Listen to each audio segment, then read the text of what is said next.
All right, so I think I might have had a little epiphany last night and thinking about all this printing stuff here on the 3D printer and um, possible issues with using a servo motor for what I'm calling the x-axis on this wind here. And I decided to chunk the servo design and go with this little more traditional little linear slide here. So let me go over to the other program here. All right, so this is what we've got for the linear slide. Now, obviously the stepper motor mounts over there on the one side, and then sticking out on this side here, what we got is the tensioner. So there will be a drive pulley on the stepper motor, and then that'll take a standard GT2 belt and have a 20-tooth pulley on there, and so the belt will hook into this X carriage here. And I just happen to have, I stole this carriage from the Prusa i3, and I upgraded mine on my printer to a 4-bearing design, but this 3-bearing design will be absolutely fine for this application. And I happen to already have one made with the bearings and everything installed. So these are two 8mm, 125mm long shafts, so I can easily get that in a 250mm length, cut that in half, and boom, there we go. So that's about $5 for these two rods, and $1 each for. So I'm going to have an idler pulley over here, and so this tensioner thing here holds the idler pulley in this space, and so a nut drops down in this slot, and then you can put a screw through here into this nut. And now this and this are held together, and then we put some big nuts and like 1/4-inch bolts in here, and so those bolts go through and they press into the ends of our rods, and so that puts the tension on the belt onto the rods, and that's a good thing. So that'll give us a nice tight belt, and I've calculated. You see the motor uses up a little room here. I can go about 10 millimeters over this way and about 20 millimeters over that way from this center position. So there may be actually 32 total millimeters of travel possible. So we only need about 12 millimeters of travel for winding a standard bobbin. So we got 30 millimeters, should be plenty for any guitar pickup. And that's all we're trying to do. So I can print this whole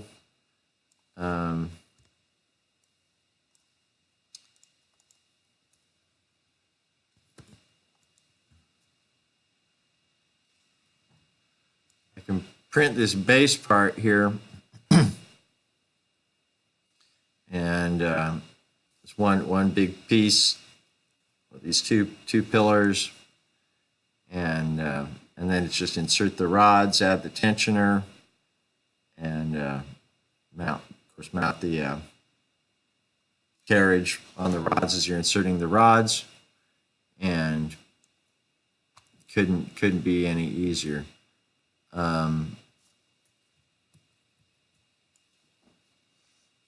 So on top here from before, we've got the pigtail curly Q thing here for a wire guide going into our little eyelet.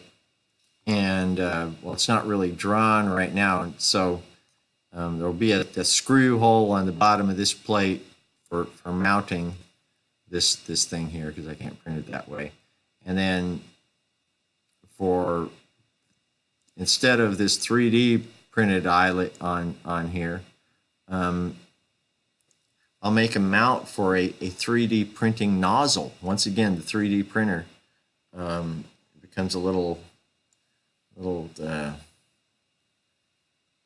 weird here, but so I've got 3D nozzles with 0.3 millimeter diameter nozzle, and threaded, and I'll just thread the nozzle in here, and so the wire goes through the nozzle, and boom, there's a very fine, nice, machined brass hole to pass the wire through and onto the coil.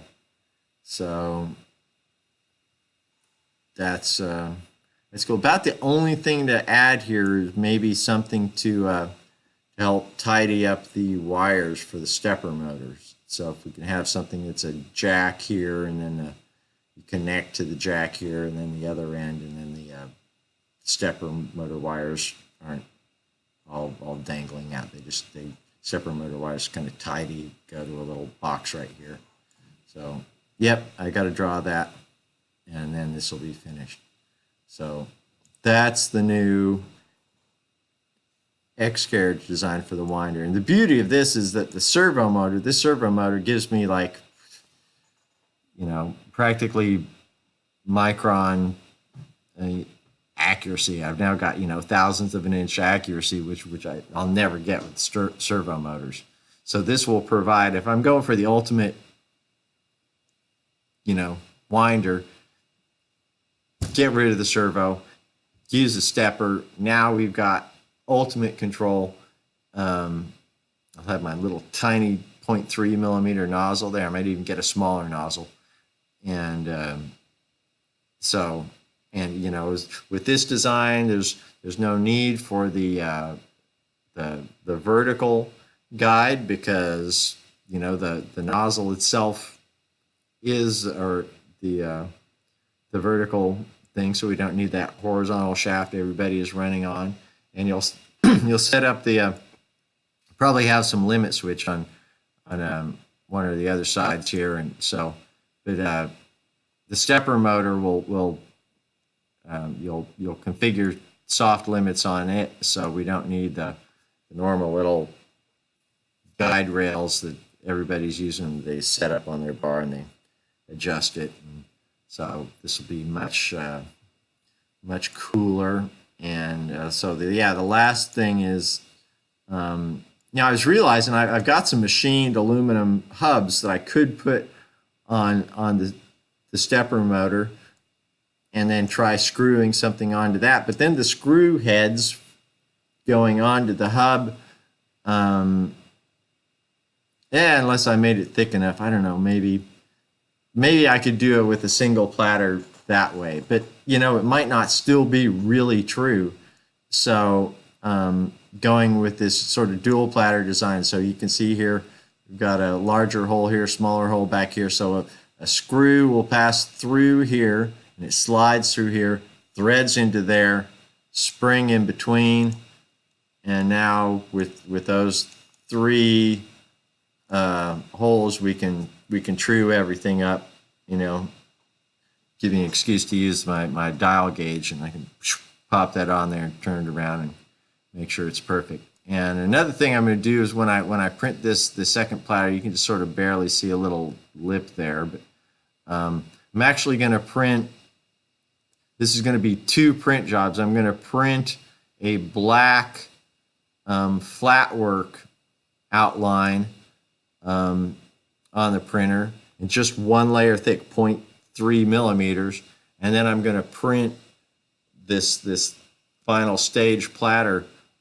around and on top of that. So built into this disc will be the perfect shape of the base of a pickup, just to help show you exactly where to put yours on so that it stays nice and centered and everything.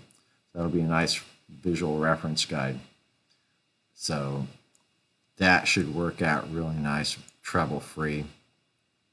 We're going to have to get rid of the TRS jack here. Stepper motors. We're going to need at least 4 wires going here. I probably want 5 just for I don't know, an extra one. But I'll go with some aviation style little connectors for that probably. And I think that's about all the revisions. Of course, see here we've got the box printed up, and there's the display buttons. Got the electronics mounted in the box, motor mounted. So things are looking good here. I'm not happy with these button colors for production, but these are the buttons I had laying around. I was hoping for green and red, but we got orange and pinkish magenta thing. I don't know.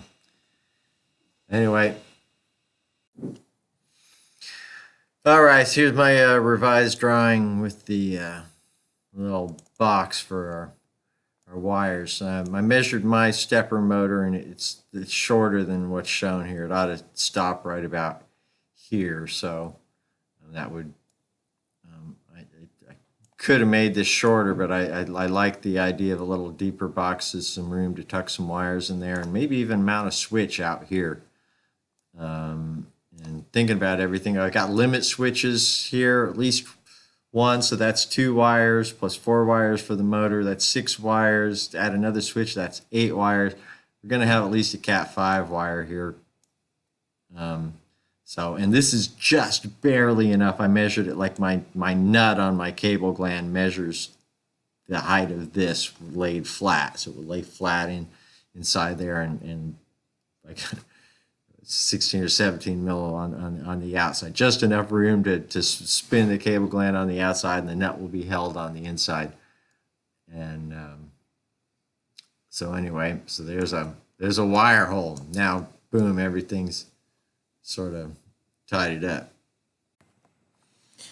Wow, man, I'm still learning how to use this freaking software.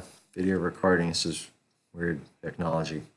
Anyway, so hopefully I finally have the camera working right with a decent sized window. So this was an interesting tear down, but ultimately suited for experimentation, but not production. So while I can make the motor run, to really set it up, it's too much work for what where I want to go right now. I'm trying to get results here. So this system here is just, I'm totally familiar with everything, and it should be super easy. The cost for production perspective, the cost difference of this stepper motor versus a servo, $4 maybe. I got a couple bucks for my idler and my drive pulley, another 50% for the belt, maybe $5 for the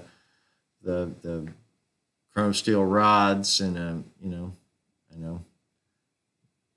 got a little bit of change here and some nuts and screws on this end, and that's the it's maybe 10 bucks overall. That adds to the whole project from production perspective. So I'm cool with that, and it's just so much better and nice and solid.